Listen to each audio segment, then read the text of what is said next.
Yeah. When Erykah said to me, I got some good news to tell you, I didn't know what to expect. I didn't know if she was going to say, I'm pregnant, or, or I'm in a new relationship. So then she lets me know I'm getting the CFDA award, Fashion Icon Award.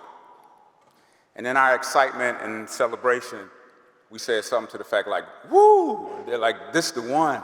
And what took them so damn long to recognize it? Erykah is one of the most original and unique human beings I've ever known. Her style is truly original. She's an inspiration to everyone she meets. She's an iconoclast, an outcast, a warrior, rule breaker, educator, activist, magician, seer, songwriter, singer, mother, and a great, great friend. She makes the world a brighter, more colorful, joyous, committed, and meaningful place to be. It is my pleasure to present the CFDA Fashion Icon Award to Erykah Badu.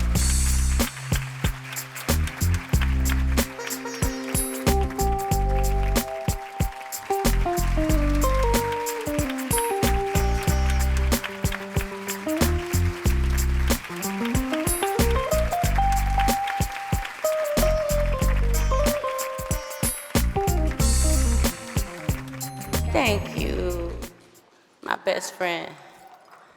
Thank you, CFDA, Tom, for always. Wait. Peace and love. How y'all feel? Sisters, how y'all feel? Brothers, can y'all dress? Well, I can. And that's why I am here. Because this is sport for me. It's, I don't know. I don't feel right if I don't leave the house and my is not together. You know what I mean? It's just something I need to do. I want to do. It's my therapy. It's my workout. It's my husband. No offense. It gives me inspiration. The colors that I'm attracted to, the amulets and talismans and those things, they are my power, my personal power. I have a relationship with them, and the world is a private joke between me and my things. Yeah, and I didn't write anything. I just want to say thank you for supporting me, all the people out there. You know who you are, who encourage me and give me little calls of inspiration and, tell me it's cool, wait your turn. And I've been waiting a long time. I've been trying to win this award since I was 6. Thank you.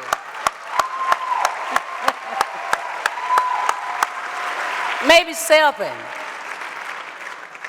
But along the way, I've learned so many things. And I'll end with this little story. I went to Cuba when Cuba was still illegal, maybe in the early 2000s. We went through Puerto Rico and it kind of snuck in because they had this event called Black August in Cuba at the time, which was this hip-hop event, and they united everyone in hip-hop in Cuba in that month, August. And I wanted to have a Santeria reading. In Cuba, the religion Santeria is one of the religions adjacent to Yoruba in Africa or Candomblé in South America. I wanted to have one of these readings, and I was really interested, and I was always dressed in my best whites, in my tallest white head wrap. And I didn't really wear shoes at the time or anything, but it was a very serious thing to me. And every day I dressed like it was a ritual. The head wrap was heavy, but it was all right. It was a sacrifice you make to be a fashion priestess. Yeah. So I'm sitting on the curb waiting for my Santeria reading. And beside me, there's a man sitting, and he has on some white shorts, so tight that you could see his nuts. Excuse me, Anna. And then there was another guy sitting on the other side of me, and he had a cigarette, and they were passing the cigarette over me. I had on my best whites, and I was a little offended, and I looked over at my interpreter, Pablo, and I said, I don't want them, He was like, hey, you're in their, you're in their home. You're gonna have to do what they want you to do. So I said, okay. So soon it was my turn, and I went inside, and I remember the house. It was pastel pink. We were in Havana, and they didn't have any roofs in those houses. Are you familiar with this kind of home? Anybody in here? When it legally took? Nobody, okay. Thanks.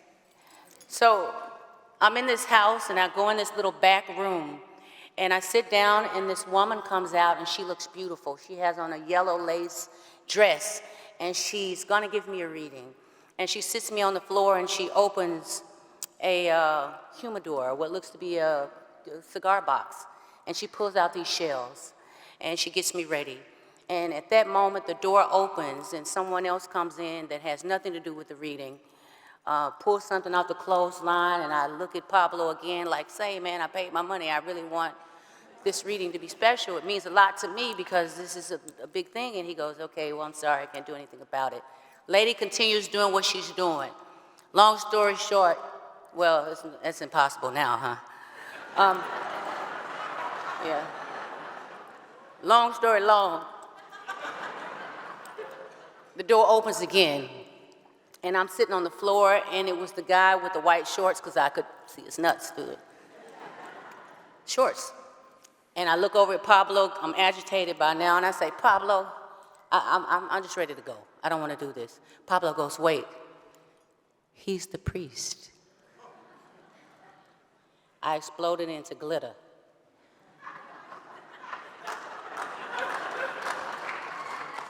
I couldn't imagine. He was the priest. He didn't have on the outfit. He did not have the robe and the necklaces and the things that you wear when you're a priest. How can you be that? And he was. He had come, after all, from a long line of healers because it was in him. It wasn't on him. It was what he was, and it was what he was made of. And I say this to everyone out there who is an artist in the era,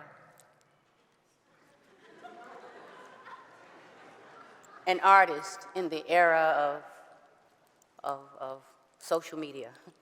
It's scary, and it's hard, and people judge you, and too much, yeah. But we can't be afraid. I'm trying to tie what I'm saying now to the story some kind of way, but I had it together at the table over there, but what I'm trying to say is I can dress.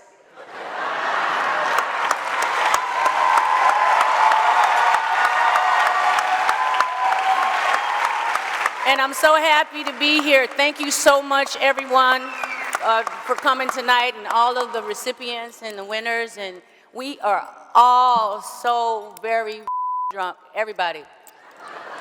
Alfredo, thank you so much. To my best friend, who was also my date tonight, he taught me everything that you can know about fashion and fashion houses and what not to do in college. And I knew nothing about that. I was a thrift store girl, and I will always be. And that's my speech. Thank you so much.